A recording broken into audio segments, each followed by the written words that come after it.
And I'm truly delighted to talk to you about creating long-term value in the times of Black Swan events. I'm hoping that at some point Nizam comes back on. His internet is giving a little bit of problems, and I don't really want to keep you guys waiting. To all of you, so thank you very much for joining us. I hope you can hear me, and you can put the questions on the chat boxes, and I'm sure that hopefully I'll be able to see some of them and then kind of get through and answer them as well. So what I'm going to do is I have about maybe around 17, 18 slides. So what I will do is I'll go through the slides initially, and maybe hopefully Nizam will come back on. I'll be also able to see your questions and then take your questions as well. If you do have questions in between, maybe you can type them in, and maybe we'll see whether we can get some of them going as well. So I think we can get underway. I hope all of you can hear me and see me. We have two polls as well. I'm hoping that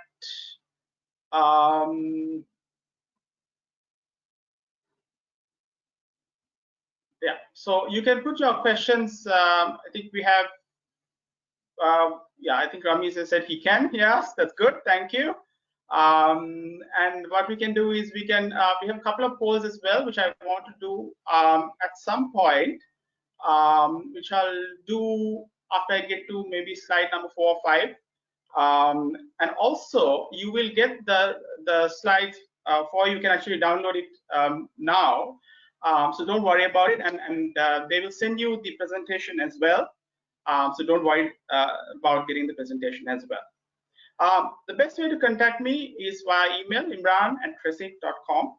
You can connect with me on LinkedIn. I share a lot of content all the time. Not much on Twitter, but quite a lot on LinkedIn.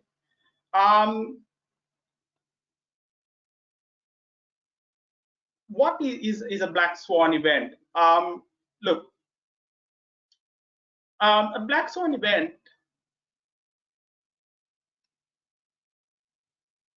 is something that is characterized by how rare it is, right?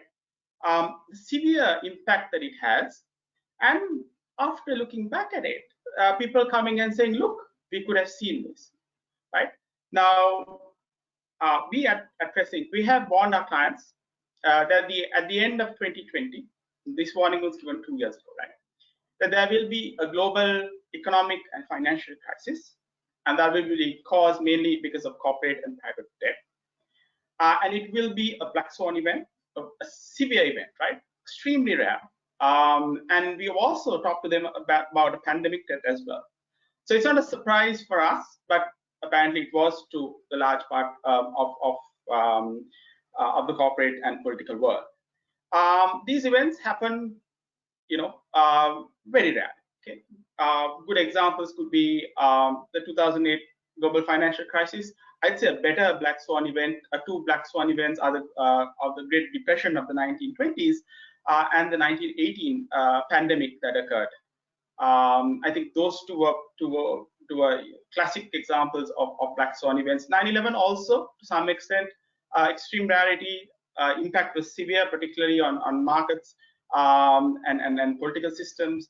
And obviously, when you look back at it, there's enough of breadcrumbs around the way where you can say, hey, we could see this happen. They used to be rare, but I think going forward with the kind of imbalances that we have built within our financial system, some of these events are going to become a lot more regular. And I'll talk to you about that a little bit later.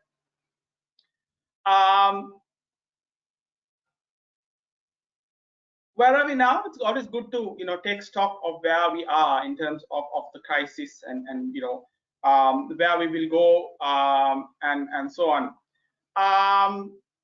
Look, the IMF has said that over the next 2 years we could lose $9 trillion of economic activity due to the COVID crisis. And what is $9 trillion? It's effectively removing the Germany and Japan from the world economy, right? And that is a massive hit to us. Of course, you need to remember one thing though. I take these predictions given by global agencies with a bit of salt, simply because in the height of a crisis, you don't have the kind of data you need to make a very kind of prediction that could stand the time, because we'll get more information very fast in the next few days. But it's going to be a very severe crisis. HCCA has done a survey that results will be announced on the 27th, but they did a small webinar and they have released a small snapshot of that. And you will find that business confidence really has plummeted.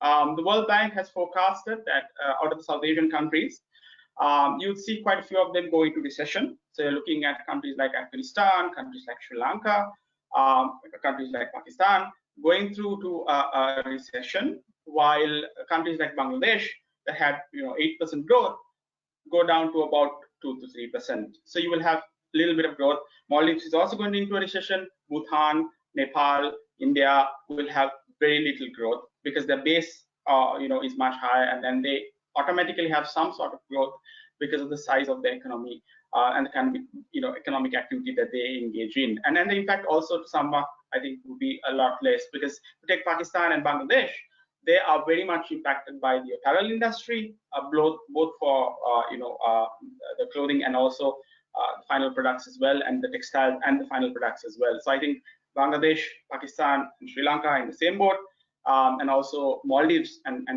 Sri Lanka, particularly in terms of tourism, will have some severe repercussions as well. So more from the ACCA survey, and I'm going to come to the first poll here as well, right?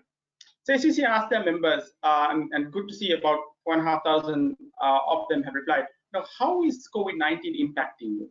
And why is this important? Because you need to understand both the economic impact and also how it's impacting other people for you to create long-term value.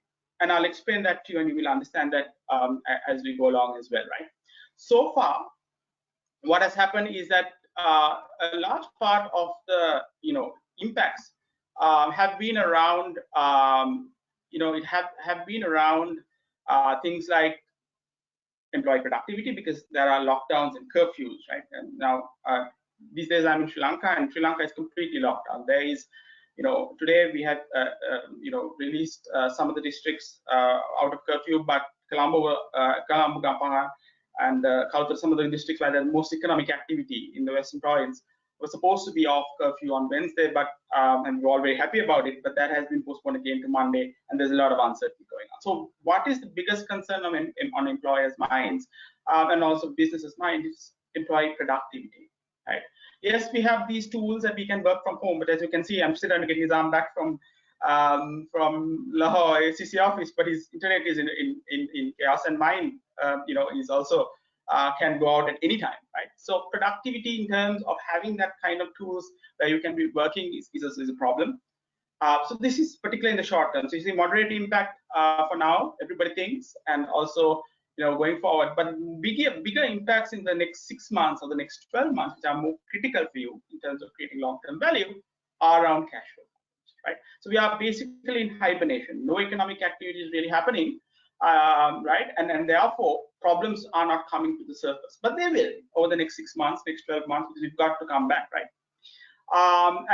And that's where the local consumer confidence we saw in the last strike will come into effect as well, right? So other things like supply chain problems, deferred investments are also concerns, but I think the bigger problem in the next 6 to 12 months will be a drop in consumer confidence, and more importantly, cash flow issues. How are we coming back from COVID-19? Now, why is this important, right? How we're coming back from COVID-19 is important because that will determine how you create long-term value. Okay, so there are some alphabetical words that have been given by various organizations, and I think that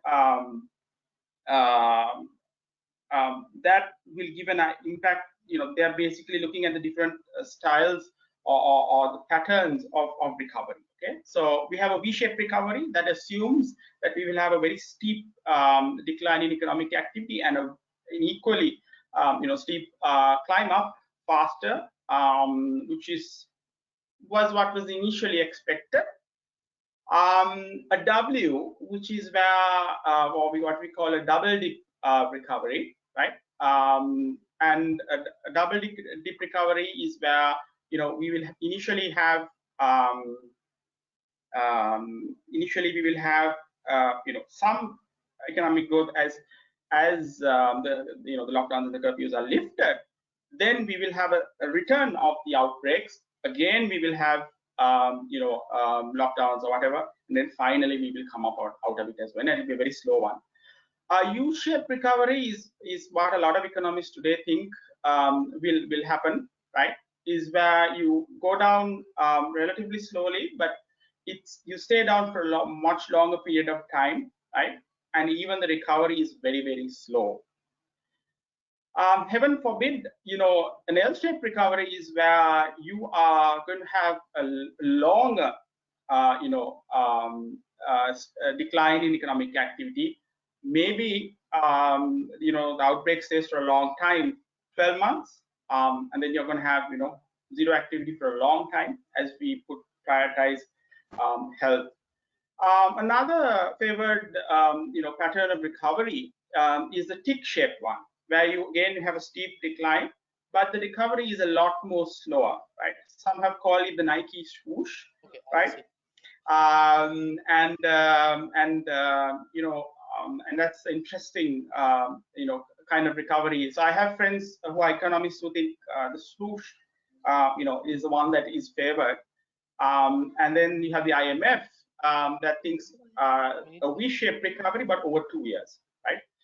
Which is going to be there. So I'm going to go to the polls to see what you think about the things that I presented before, right? The first one, want to start a first poll. This is about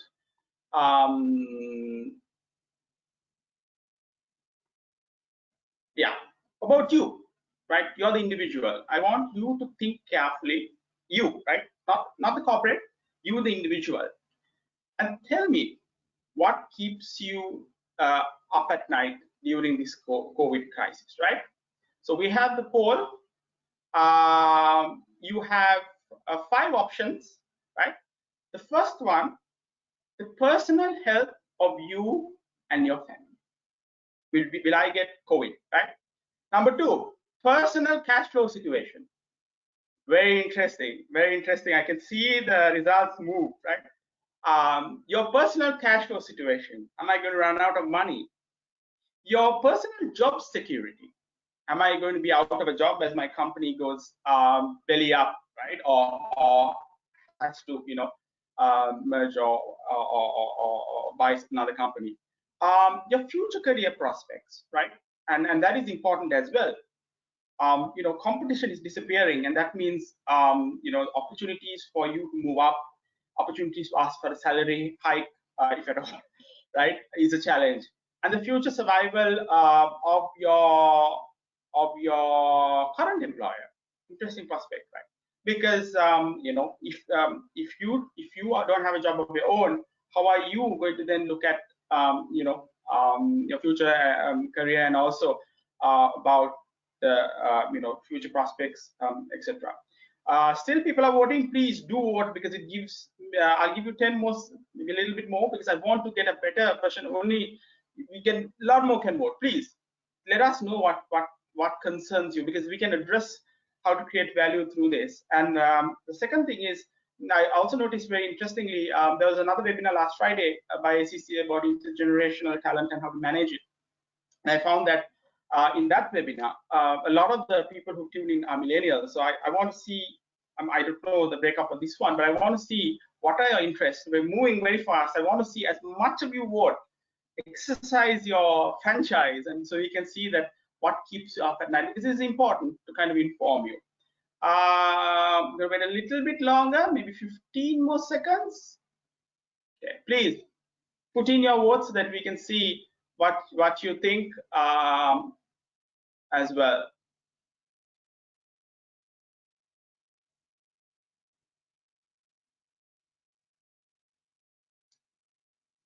Okay,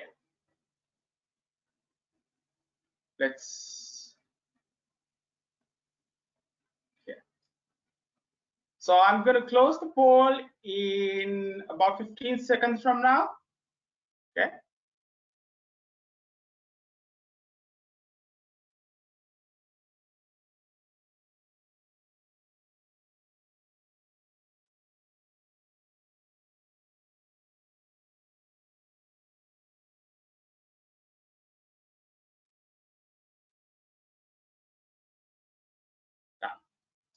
Let's see.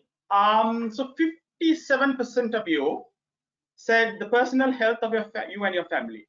Very good, very good. Because you, while being accountants or financial professionals, you know what's most important. Health is wealth. 10% personal cash flow situation. Very interesting. Either you guys have saved out a lot of money, or you're extremely unaware of the kind of challenges you're going to face in the next 6 months. Interesting. Your personal job security, not much of you are worried. That's very good. That means you have very stable jobs. Your future career prospects, 18%. That's interesting, very interesting. And 9% future survival of your current employer. Don't seem to care much about your employers, do you?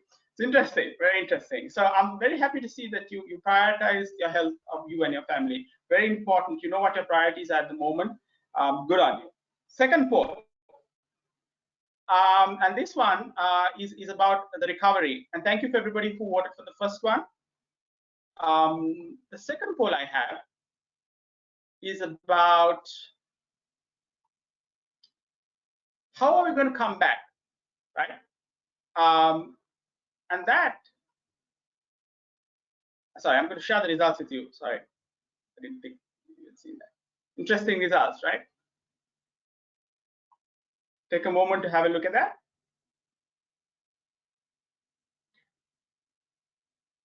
Very interesting.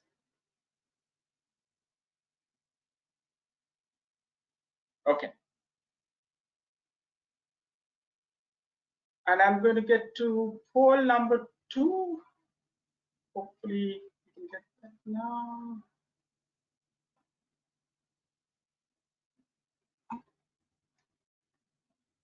Okay. I can't do that a little bit later.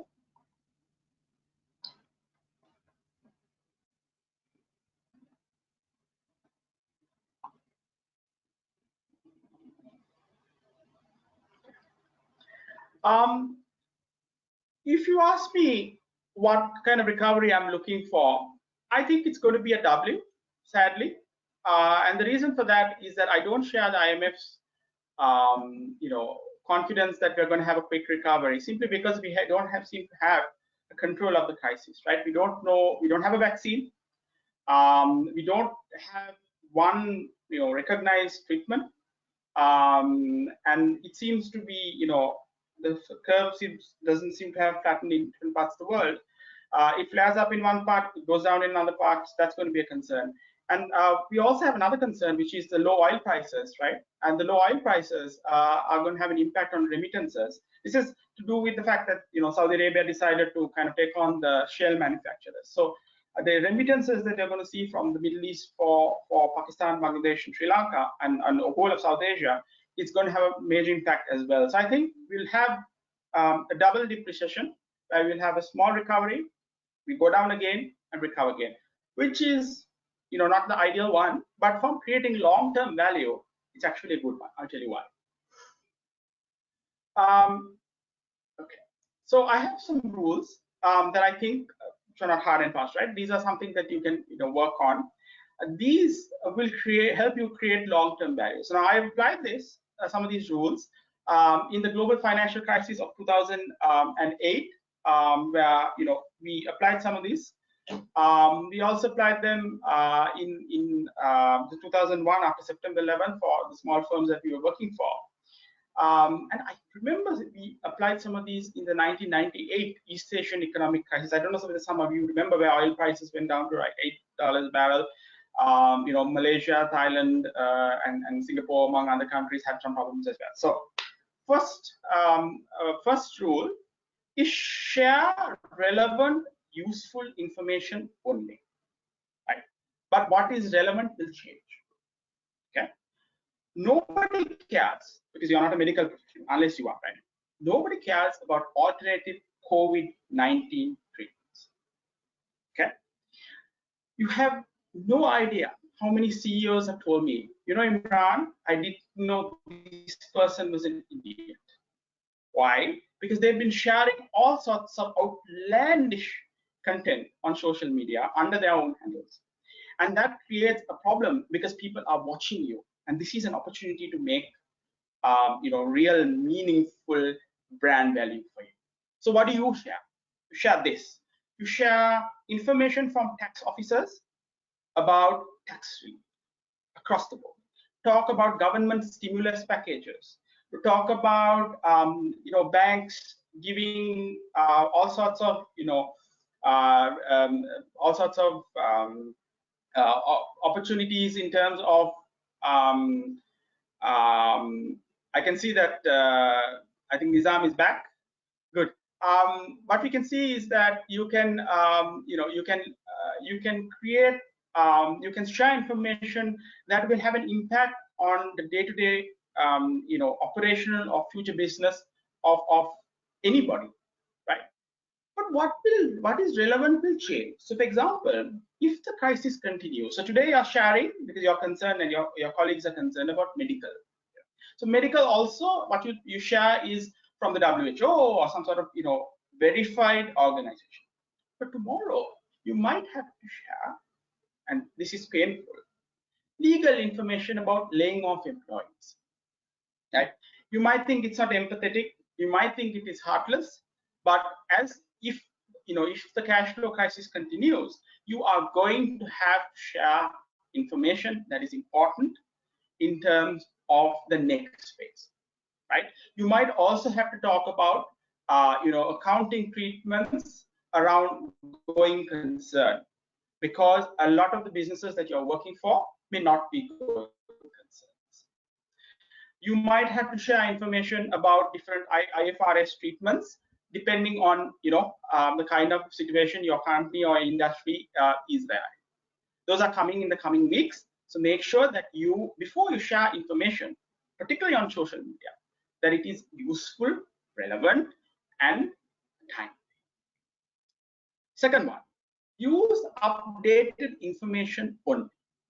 The same ACCA study that you see that was shared shows that 47% of respondents, that is members like you, have not performed a financial reforecast since the start of the COVID-19 outbreak. That's almost 50%. So you're dealing with information that is irrelevant, outdated, and frankly useless, right?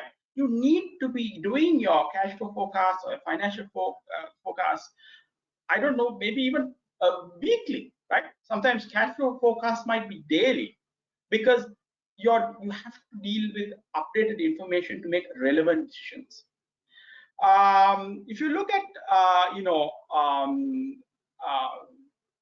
the kind of concerns that ACCA members have in terms of the coming months about creating useful updated information, number one is the uncertainty around that, right? That is why, again, I told you, when you have to look at certain IFRS treatments, you might have to look at certain things around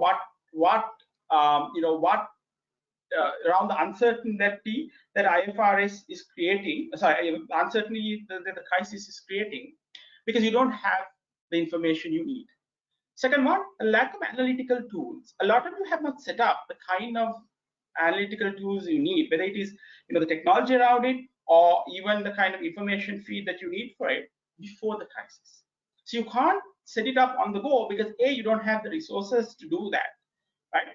Remember, employee productivity is a concern, and also you are unable to kind of have the information feeds come in at this moment of time. Poor internal data is a concern. Poor external data is a concern. Weak insights that you can generate across your systems is a problem, and lack of future oriented tools. There's a lot of historical information that is coming up, but I don't think that you're going to have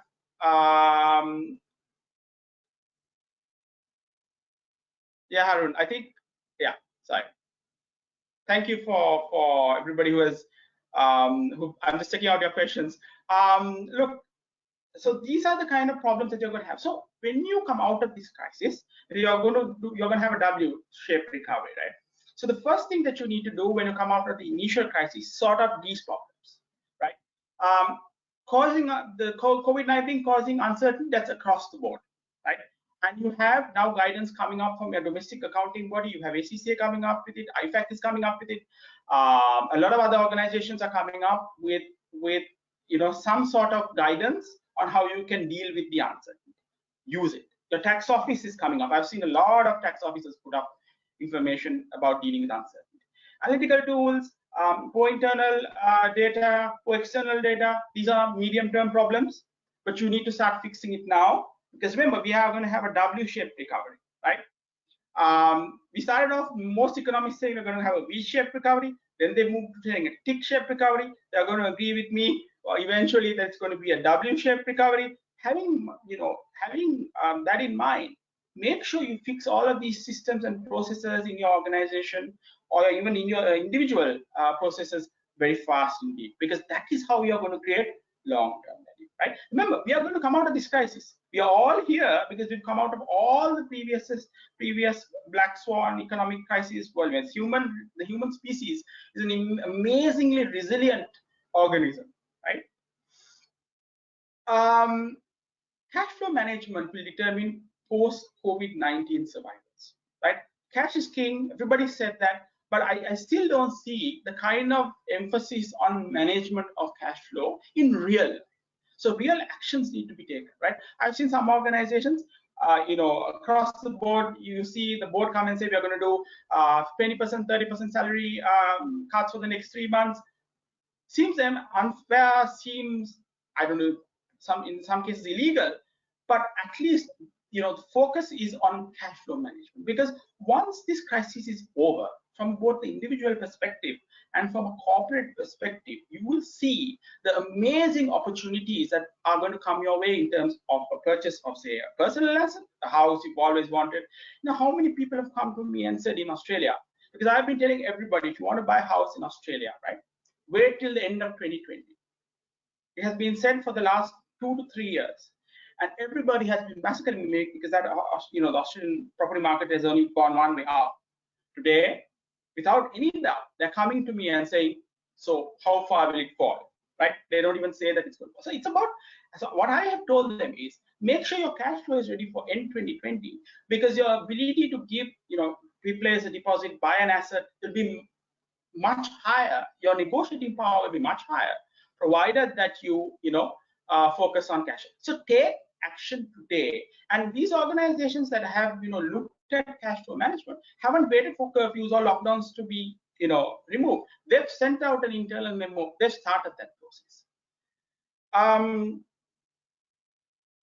Empathize, but don't sugarcoat, right? This is a critical thing to get right in this crisis. Every opportunity, again and again and again, people have told me, no, Imran, this is a Black Swan event, unprecedented crisis. You must have empathy. We must have, we must deal properly with employees. I say yes, very, very, very much so. You need to empathize with personal circumstances. But please understand, the thing about a Black Swan event is it can make or break you, right? And what I mean by break or make or break you is that when you're dealing with from a family perspective, from an employer perspective, from an external stakeholder perspective, tell them what you believe genuinely, right? Say it gently, but say it. Because I have never believed in keeping what I think to myself, because I will offend someone. This is not the time to do that. Leadership today is about being bold and decisive. So I'll give you a quick example of what I mean. So you've had many economists come and say, we are going to recover, or even accountants, we're going to recover very fast, we're going to be great. But I have never believed that, because I have been very firm that we're going to have a W-shaped recovery, and I've been open. It's easy to go with the consensus with IMF and say, hey, we're going to have we're going to come back quickly. They're not. And when you don't, then what happens is you lose credibility for going with the flow, right? Say what you believe, say it early, say it diplomatically, but say it. Right? This could be about any decision your organization makes, any decision your family makes, and make sure it's public, because then people know that they can trust you because you have got it right and you've been open about it and you don't sugarcoat. Another good example, I have a friend who has been advising the government of Sri Lanka, because the government of Sri Lanka after the last election has been implementing many tax concessions very quickly, removing all sorts of personal taxes. And he had been openly saying to the president, to the newspapers, look, we cannot afford this, right? And today, a few days back, some of these concessions were reversed. And the respect that the community has for this individual, right, has now gone up even more, because he has been forthright and he has always, said what he believes, even though sometimes not so diplomatically, but I'd say do it diplomatically. Empathize with the circumstances, because we are all human, right? But don't sugar.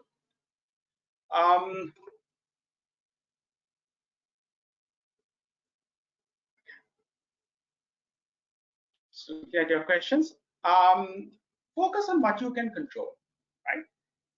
Very important part. Now, we have been in lockdown for about a month, and I have moved back to Sri Lanka from end of February. So looking at I've been here for about 50 days now. Not a single of that day for me has been unproductive, including Saturdays, Sundays, because I realized at the beginning of this crisis, having been through previous crises, right, where I have not been the most productive, that I need to focus on what I can control. So I cannot control, as had happened today, right? We had plans for when curfew was lifted in Colombo on the 22nd, meetings scheduled, country CEOs, with social distancing. Everything has gone haywire within 12 hours, and we are scrambling to kind of change the meetings, right? But that's fine, because I cannot control the pace of flattening of the curve, or when a vaccine will be developed. Or what I can control is the working environments, or working conditions of my employees, or the kind of operating protocols, maybe operating hours, kind of policy decisions that we can take within the organization.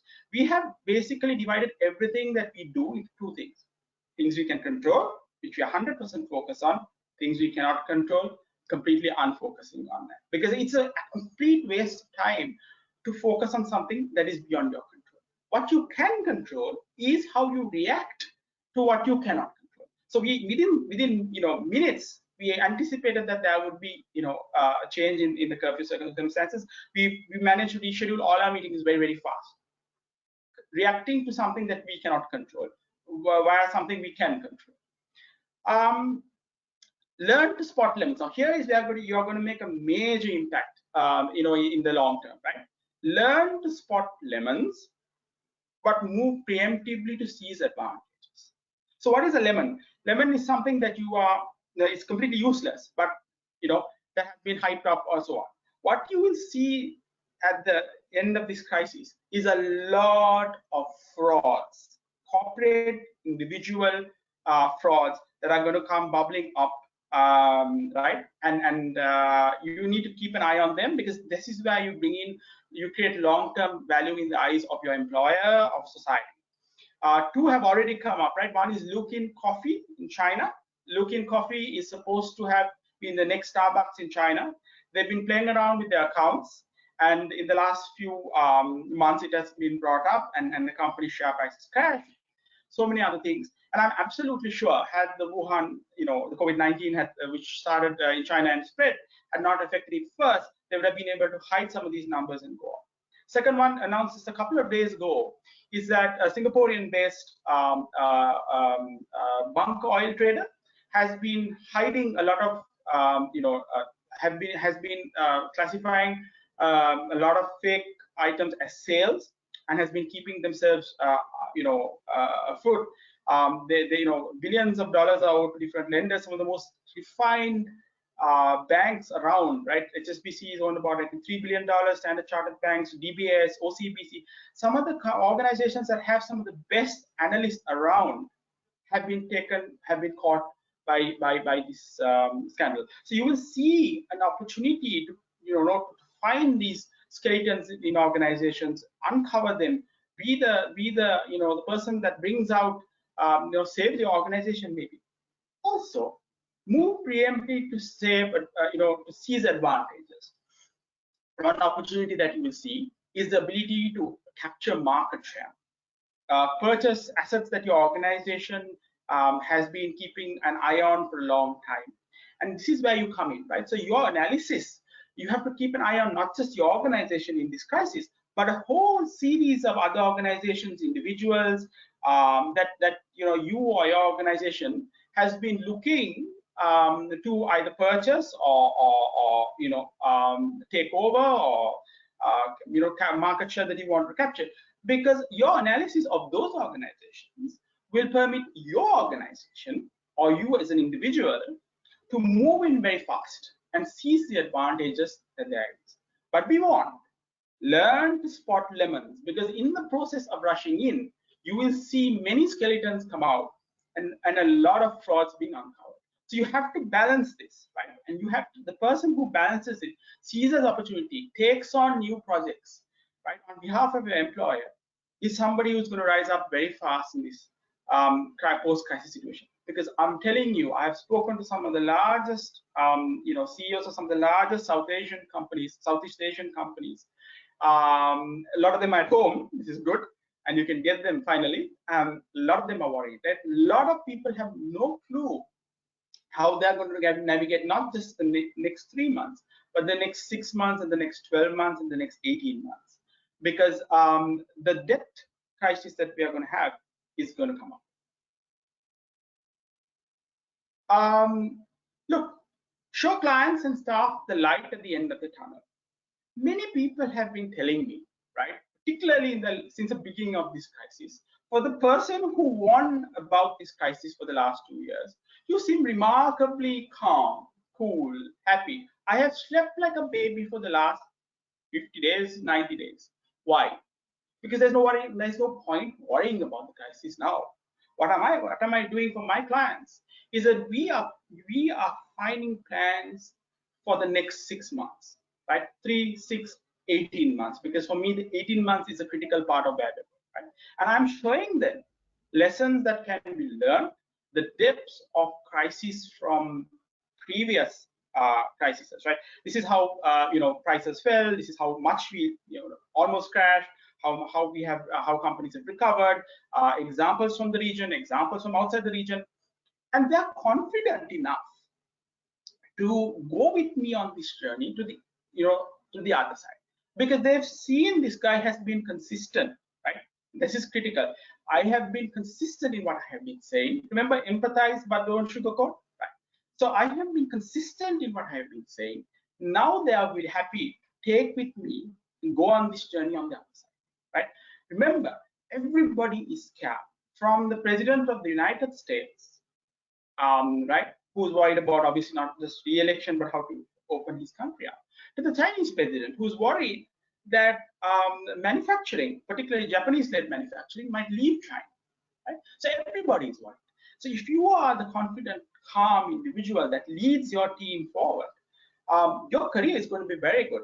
And I have done that in 2008, and people remember me from that time, and it's been very easy for me to navigate this crisis. So it's about creating long-term value for others by carrying everybody, right? Carrying everybody across this. Create value beyond the current engagement, right? Now, what has happened now for many people, including consultants, is that projects have been stopped, right? Projects have been stopped. Projects have been paused. Payments are okay, but still, there has been issues in terms of what am I doing now. What I have focused, and many of people I know who are successfully navigating this crisis, is they're looking to create value beyond the current engagement. I'm going to give you an example here, right? So a few years back, about 9 months back, right, on a trip back to Sri Lanka, I met with a CEO and a group of people in a software company that was looking to grow their products overseas. And one of the things that so I asked for the range of products, and they said, funny, interesting thing. They said, hey, we have come up with for a solution for robotic process automation, right? RPA. So robotic process automation, and also some retail solutions. So in this crisis, I've had people reach out to me and say, hey, I think I don't want to sack my finance stuff. I need to be able to have a lot more automation in this process. And what I have done is I have linked this company, right, that has the domestically made robotic process automation to another domestic company, and they are now creating value, right? Also, why am I linking a domestic company with a domestic company? Because you need to understand that the US dollar is going to, the domestic currencies of South Asian countries are going to depreciate over the coming years. And I have thought that the best thing to do to create value for both organizations, obviously we can easily recommend some of the bigger global players in robotic process automation. It's a matter of just dropping an email. They will send me a quote for the client, and we will send it across to them. And it's not a big deal for them. But think of the domestic economic circumstances that are going to come in the coming years, and create that, right? Same thing applies to even competitors. There was an opportunity of creating value. There's a tax firm in Malaysia, ACCA members, that I met when I was speaking at the Malaysian Institute of Accountants conference last year in October. And they are doing a series of webinars. I've seen them on social media. I reached out to them and said, I know people who are organizing webinars in different parts of the world who might want to go to Malaysia in the future. Link them both up again. There's value for both parties. Am I getting anything? No, not at all. But I feel that it's time to create value above the current engagement you are in, because people will remember this time for the rest of their lives, right? It's like being through the Spanish flu in 1918, the Great Depression in 1930. You will always remember what you did for, 1 month, 2 months, 3 months during this COVID crisis, and the kind of value creation that you're doing now will always be. At capacity to grow, digital, human, logistical. Look, one of the saddest things I see about the COVID crisis, and I know that is where we will differentiate winners from has-been and losers, is that winners are not putting out press statements saying, oh, we are going to stop recruitment, we are going to stop capital infrastructure projects. I know cash flow is a problem, and I have been emphasizing the need for cash flow right through, right? But cash flow is a separate issue from adding capacity to grow, right? And always remember that. So sometimes you may not have the finances to do a course, but you might be able to personally, right? You might be able to do that course online for free. That is because your mindset is adding capacity to grow, right? It's a growth mindset. And it has to be in digital, because the world is going to, it's going to be an exponential growth in digital. Human capital, so you need to keep always looking at adding people to your team, right? And logistical, you've got to relook at how your entire operation happens, because I think there's going to be a massive change in the way we operate, both in terms of offices, in terms of in storage, and etc., etc., etc. How do I know winners are doing this? Because people have reached out to me and said, maybe because the employers have told them they're going out, they're being laid off, or they've laid out, Miss Imran, here is my CV. Complete strangers, people I have never met in my life, have reached out to me and said, here's my CV. I'm an accountant with XXX number of years. Can you send my CV out? Now, I feel very bad, because obviously everybody, including the person sending that, knows the economic conditions everywhere in the world. I don't know any country that is, going to be immune from the economic crisis. But I take a CV, and what I do is I just send it out to some hunters or others that I trust, and some companies. And I found, interestingly, some FCFOs or heads of finance teams or HR teams telling me, thank you for this CV. We're actually looking at recruiting. So when I'm a bit surprised, as you know, right? I'm asked them, okay, that's interesting. So because they see, so the funny thing about people who are looking to create long-term values, they are not underestimating the crisis. So they are looking at 18 months as opposed to people who think there's going to be a V-shaped recovery, right? But at the same time, they also know the value of adding capacity to grow, because the human species, as I told you, is a very resilient one. We are going to come back very strong from this crisis and going forward. So as an individual, right, and also as being an employer, I think that you need to understand that you need to grow continuously during this period. Digital, so for example, even your personal devices, in terms of, because working from home in a W-shaped recovery is going to be a regular, right? So make sure you have your digital devices from the corporate end, and also human and logistical as well. The last rule I have for you, and I'll come to your question, is one more poll. I hope we can run that one. The last thing that I want you to understand is where you really create value, is getting involved in transforming business models, right? Leading initiatives for sustainability and business resilience. Let me first come to the second one first, right? Sustainability. SEC is a big promoter of sustainability. A lot of people think, and this is where you can differentiate, people who are creating long-term value versus people who are, looking at the short term. A lot of people are thinking that sustainability-led initiatives are going to go away as we focus on cost and just look at recovery. But I can assure you, right, particularly coming from Australia, where we had one of the worst bushfire epidemics last year, and I know that it's going to come again in the future, right? Could be this year, could be the year after. Sustainability is going to be on the agenda going forward. It's not going to go away, right? Because our planet is sending us signals. And if you are involved in a sustainability initiative, you might be worried today, but I assure you that in the future, this is going to come on the fore as well, because we have promised that as a humanity, we are going to not only come back, we are going to come back in a completely different way. Business models. Look, current business models are predicated on certain assumptions, right?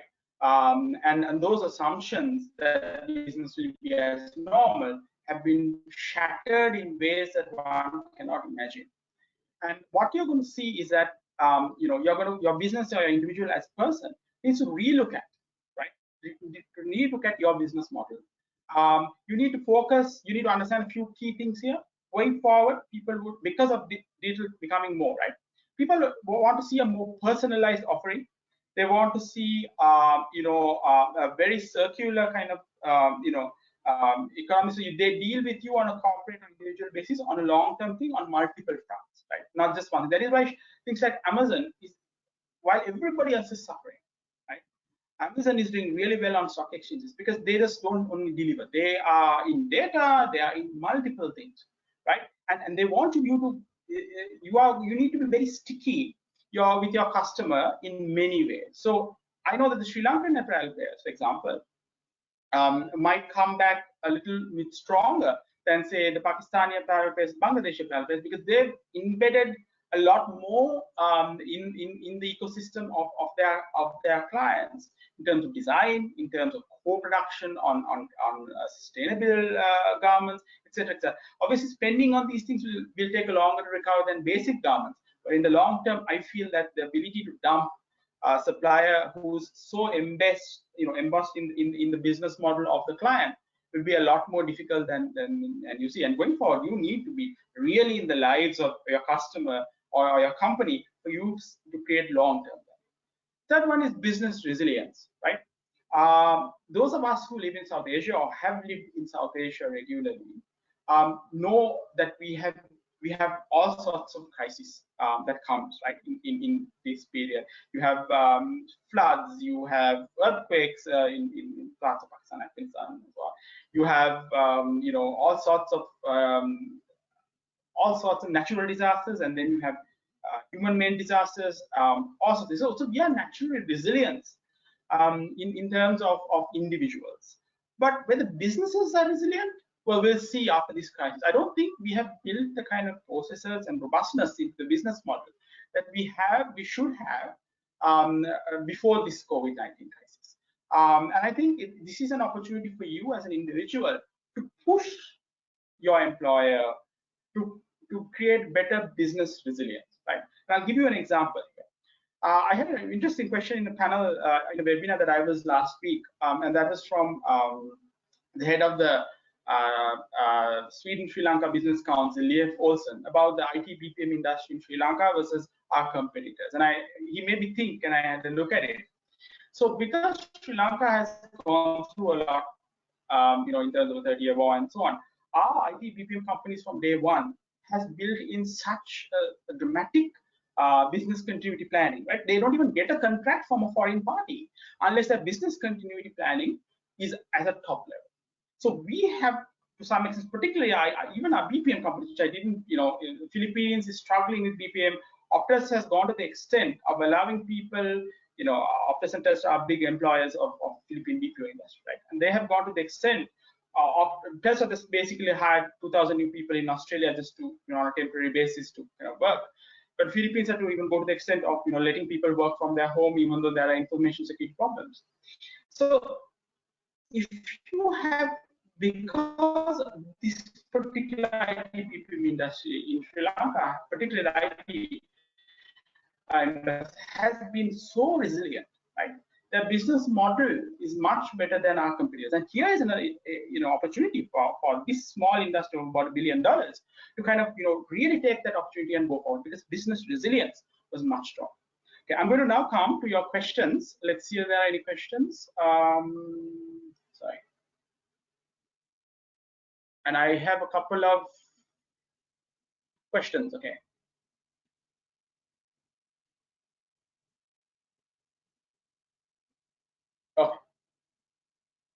Oh, I'm so sorry. I'm not sure. I think I moved. Okay.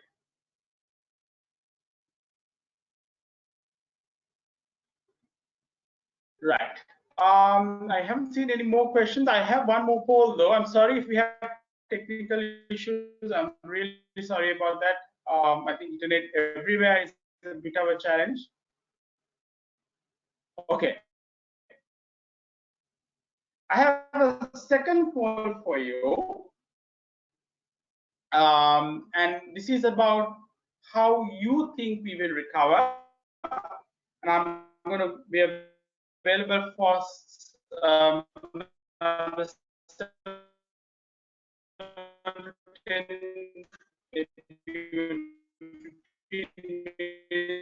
for you.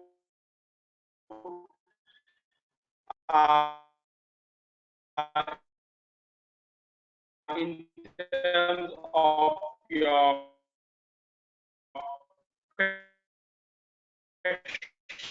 questions,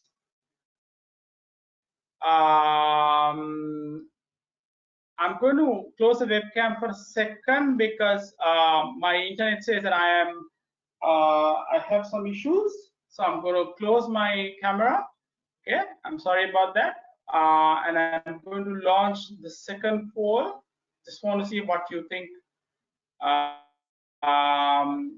are going to have in terms of a recovery as well. I just want to see how you think. Please do vote.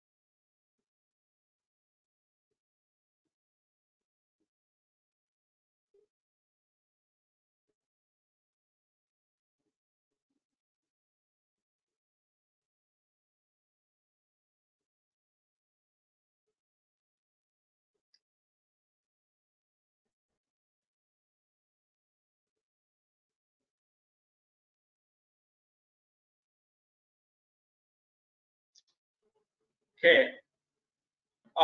We are still distributing the poll. I'm sorry. So I'll wait for that. If you have any questions, please do send them out.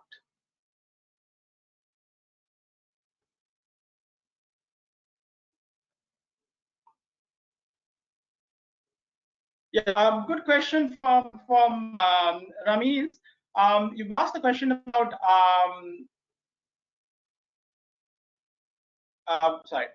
I'm sorry about the internet. I'm still waiting for it to come back. I hope you can hear me. Just give us a few minutes. I think it might come back. Please explain this point. Empathize, but don't sugarcoat. Look, I mean, what I meant by that is, say for example, you are very close to your employer, right? You know your employer, and what happens is you feel that you know, when you go to the employer and say, hey, you know, that he or she is constrained by personal circumstances, has a big family, there are issues, there is a cash flow problem in the organization. You need to be able to empathize, you know, sympathize with the circumstances of your employer, but still bring it to his or her attention in terms of the kind of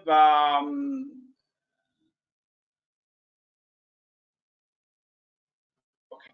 I'm going to close the poll. Sorry.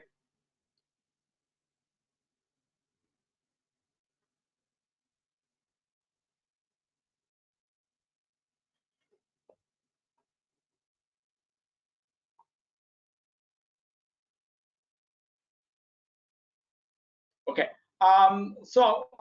You need to be able to go to the employer and say, hey, you know, I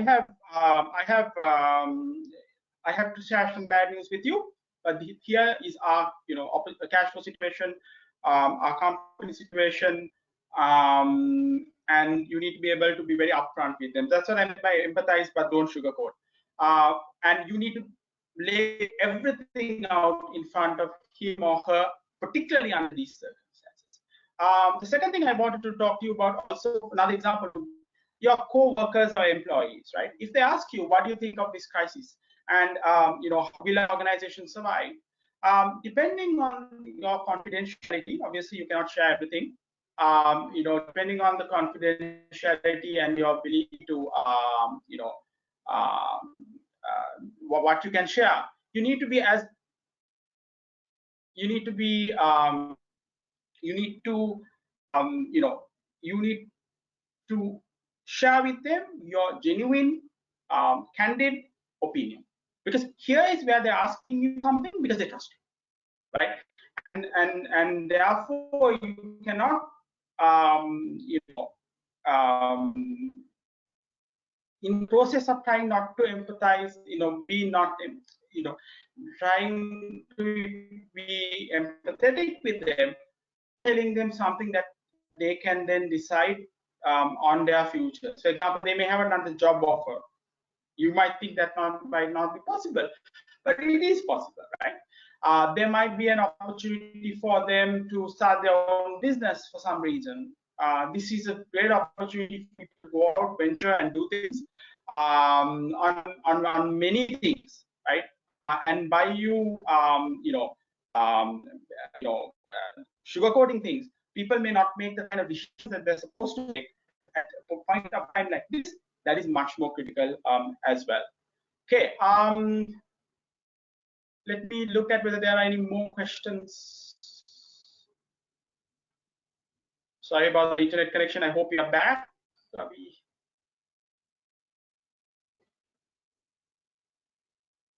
Okay, I don't see any more questions, and we are at 5 o'clock. I apologize about the connection. I kind of anticipated that you know, we might have that issue, and with curfew, there's very little one can do in terms of kind of diversifying your connections as well. Thank you very much for your time. The slides will be distributed to you. If you have any questions, remember this saying before I want to close with this saying, right? It is not the strongest of individuals. Now, I have murdered Charles Darwin, right? I have murdered Charles Darwin, and I'm saying, you know, I've changed what he allegedly has said. It is not the strongest individuals that survive, right? Nor the most intelligent. Okay. but the ones most responsive to change.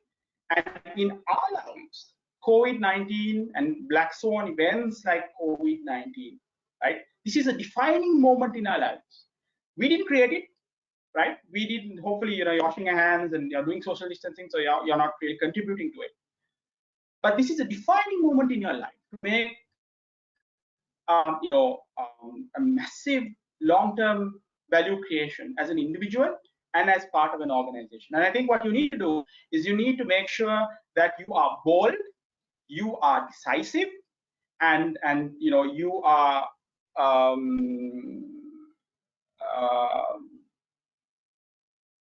bold, you are decisive, and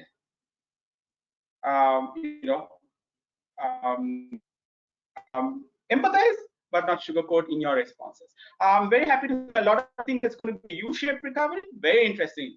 I didn't really come to that point. I want to conclude with that as well, right? Quite a few of you think it's a W-shaped recovery. Nobody thinks it's a V-shaped recovery. Very interesting. I find it very, very interesting. And I think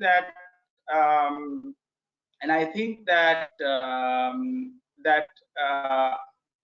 a lot of us hope that it's a U-shaped recovery because it'll be a more stable, recovery. W is going to cause a lot of problems for a lot of us, but it also is an opportunity for you to create opportunity twice. Okay, so there is opportunity in W-shaped recovery to create value twice, and that is something that you need to keep in mind as well.